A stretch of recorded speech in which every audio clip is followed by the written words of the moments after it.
Malta has been inhabited since settlements from Sicily arrived around 5200 BC. Geology and prehistory. Malta stands on an underwater ridge that extends from North Africa to Sicily. At some time in the distant past, Malta was submerged, as shown by marine fossils embedded in rock in the highest points of Malta. As the ridge was pushed up and the Strait of Gibraltar closed through tectonic activity, the sea level was lower, and Malta was on a bridge of dry land that extended between the two continents, surrounded by large lakes. Some caverns in Malta have revealed bones of elephants, hippopotami, and other large animals now found in Africa, while others have revealed animals native to Europe. People first arrived in Malta around 5200 BC. These first Neolithic people probably arrived from Sicily, and were mainly farming and fishing communities,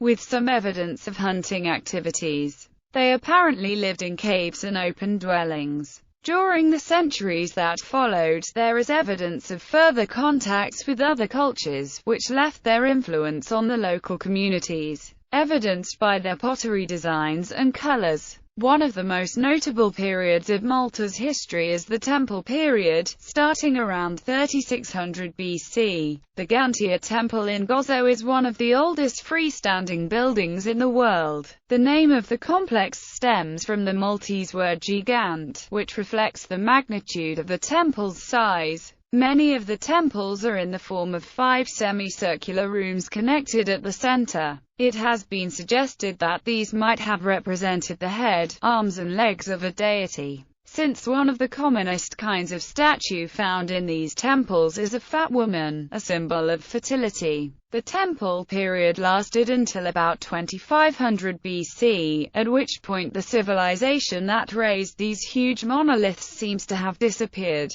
There is much speculation about what might have happened and whether they were completely wiped out or assimilated. After the Temple period came the Bronze Age. From this period there are remains of a number of settlements and villages, as well as dolmens, altar-like structures made out of very large slabs of stone. They are claimed to belong to a population certainly different from that which built the previous megalithic temples. It is presumed the population arrived from Sicily because of the similarity to the constructions found in the largest island of the Mediterranean Sea. One surviving Menhai, which was used to build temples, still stands at Kirkop. It is one of the few still in good condition. Among the most interesting and mysterious remnants of this era are the so-called cart ruts, as they can be seen at a place on Malta called Clapham Junction. These are pairs of parallel channels cut into the surface of the rock, and extending for considerable distances, often in an exactly straight line. Their exact use is unknown. One suggestion is that beasts of burden used to pull carts along, and these channels would guide the carts and prevent the animals from straying. The society that built these structures eventually died out, or at any rate disappeared. Antiquity. Phoenicians and Carthage. Phoenicians, possibly from Tyre, colonized the islands approximately in the 7th century BC as an outpost from which they expanded sea explorations and trade in the Mediterranean. They named the island Malith, Malit meaning safe haven, and lived in the area now occupied by the city of Mdina and its suburb Rabat. The islands later came under the control of Carthage, which left numerous settlements, such as Rasaya Raheb and Ajtun, and established Punic culture on the islands. Malta then fell to the Roman Republic in 218 BC. Roman Malta. Malta remained Roman from 218 BC until 439 AD. In those 6 centuries Malta was assimilated in culture and language by the Romans. The archipelago was part of the Roman province of Sicily and was Latinized by the dawn of Western Roman Empire. According to scholar Theodore Mommsen in his famous book, The Provinces of the Roman Empire. Indeed, Latin historian Livy wrote that the Maltese islands passed into the hands of the Romans at the start of the Second Punic War in the year 218 BC. As written by Livy, the commander of the Punic garrison on the island surrendered without resistance to Tiberius Sempronius Longus.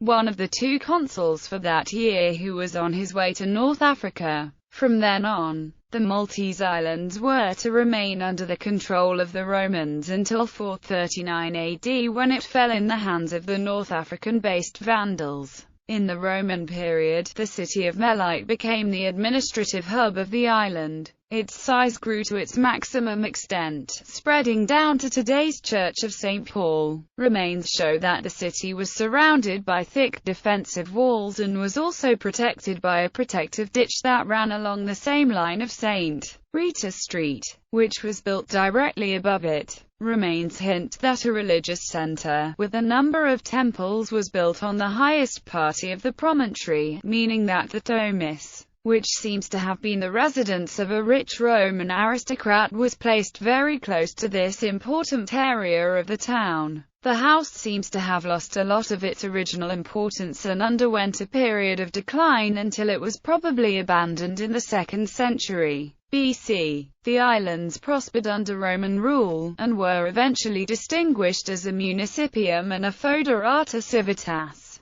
Many Roman antiquities still exist, testifying to the close link between the Maltese inhabitants and Sicily. In AD 60, the New Testament records that St. Paul was shipwrecked on an island named Melite, which many Bible scholars and Maltese conflate with Malta. There is a tradition that the shipwreck took place on the shores of the aptly named St. Paul's Bay. Vandals and Byzantines. In 440 the island was captured by the Vandals, who had recently occupied the Roman province of Africa. It was recovered by the Byzantine general Belisarius in 533, along with the other Vandal possessions, and remained a part of the Byzantine province of Sicily for the next 340 years. Middle Ages. Moorish period. Malta was occupied by the Fatimids, who exerted 220 years of influence on the existing civilization. In addition to their language,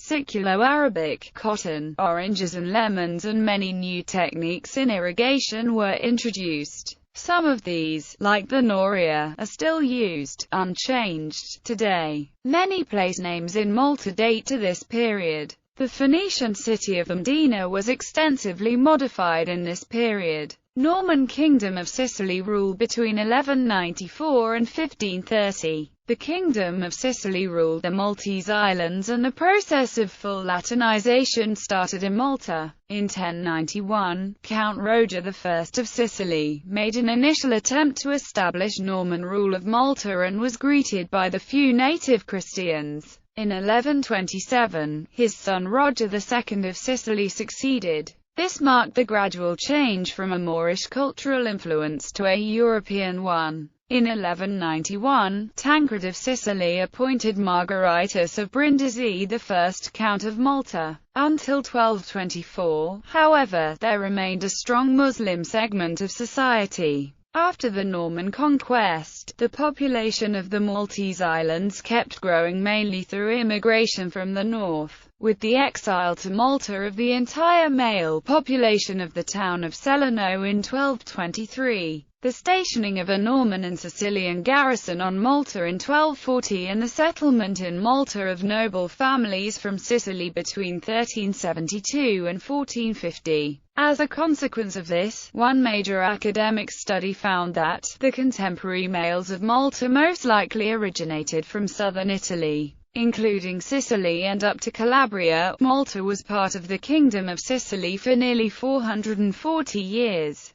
During this period, Malta was sold and resold to various feudal lords and barons and was dominated successively by the rulers of Swabia, Anjou, the Crown of Aragon, the Crown of Castile, and Spain. Eventually the Crown of Aragon, which then ruled Malta, joined with Castile in 1479, and Malta became part of the Spanish Empire. Malta's administration thus fell in the hands of local nobility, who formed a governing body called the Università. In September 1429, Hafsid Saracens attempted to capture Malta but were repelled by the Maltese. The invaders pillaged the countryside and took about 3,000 inhabitants as slaves. Modern period. Order of St.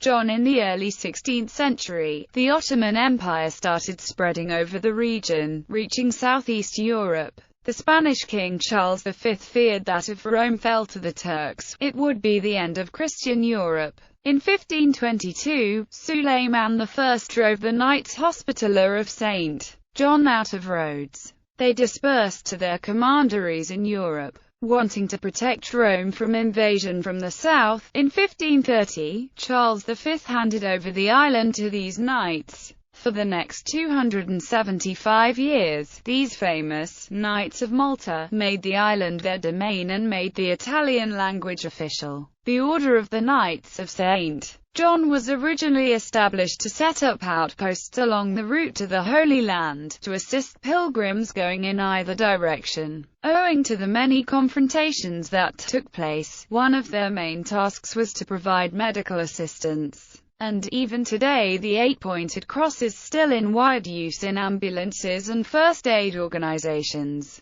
In return for the many lives they saved, the order received many newly conquered territories that had to be defended. Together with the need to defend the pilgrims in their cure, this gave rise to the strong military wing of the Knights. Over time, the order became strong and rich. From hospitals first and military second, these priorities reversed. Since much of the territory they covered was around the Mediterranean region, they became notable seamen. From Malta, the Knights resumed their seaborne attacks of Ottoman shipping, and before long the Sultan Suleiman the Magnificent ordered a final attack on the order. By this time the Knights had occupied the city of Birgu, which had excellent harbours to house their fleet. Also, Birgu was one of the two major urban places at that time, the other most urban place being Mdina, the old capital city of Malta. The defences around Birgu were enhanced and new fortifications built on the other point where now there is Sengli. Also a small fort was built at the tip of the peninsula where the city of Valletta now stands and was named Fort St. Elmo. On the 18th of May 1565, Suleiman the Magnificent laid siege to Malta. By the time the Ottoman fleet arrived, the Knights were as ready as they could be. First the Ottomans attacked the newly built fort of St. Elmo, and after a whole month of fighting the fort was in rubble and the soldiers kept fighting until the Turks ended their lives. After this they started attacking Birgu and the fortifications at Sengli, but to no gain. After a protracted siege ended on the 8th of September of the same year, which became known in history as the Great Siege, the Ottoman Empire conceded defeat as the approaching winter storms threatened to prevent him from leaving.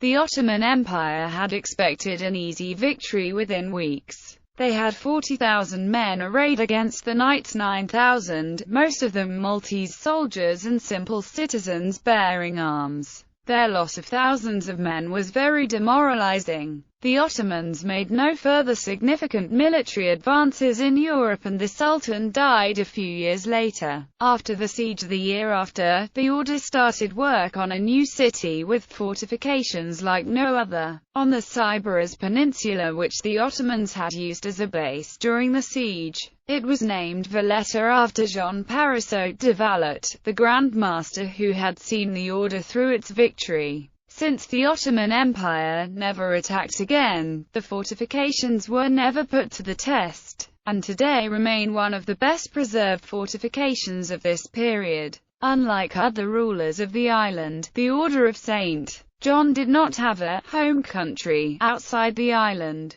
The island became their home, so they invested in it more heavily than any other power. Besides, its members came from noble families, and had amassed considerable fortune due to their services in the route to the Holy Land. The architectural and artistic remains of this period remain among the greatest of Malta's history, especially in their prized jewel, the city of Valletta. However, as their main raison d'etre had ceased to exist, the order's glory days were over. French occupation over the years. The power of the Knights declined. Their reign ended in 1798 when Napoleon Bonaparte's expeditionary fleet stopped off their en route to his Egyptian expedition. Napoleon asked for safe harbor to resupply his ships, and when they refused to supply him with water, Napoleon Bonaparte sent a division to scale the hills of Valletta. Grand Master Hompesch capitulated on the 11th of June. The following day a treaty was signed by which the order handed over sovereignty of the island of Malta to the French Republic. In return, the French Republic agreed to employ all its credit at the Congress of Rastatt to procure a principality for the Grand Master, equivalent to the one he gives up.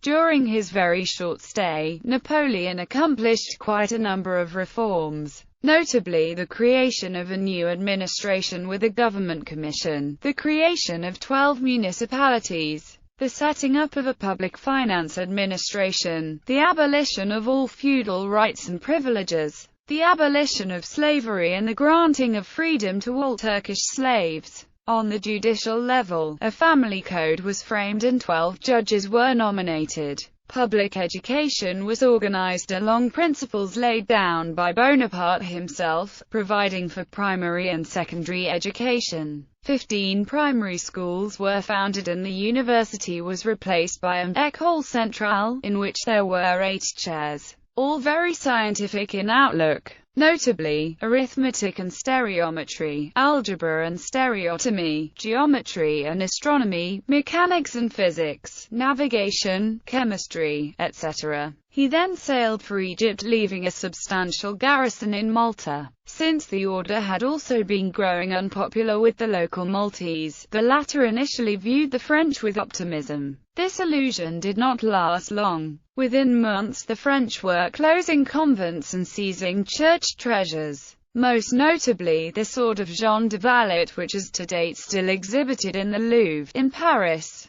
The Maltese people rebelled, and the French garrison of General Claude-Henri Belgrand de Vaubois retreated into Valletta. After several failed attempts by the locals to retake Valletta, the British were asked for their assistance. Rear Admiral Lord Horatio Nelson decided on a total blockade in 1799. The French garrison surrendered in 1800.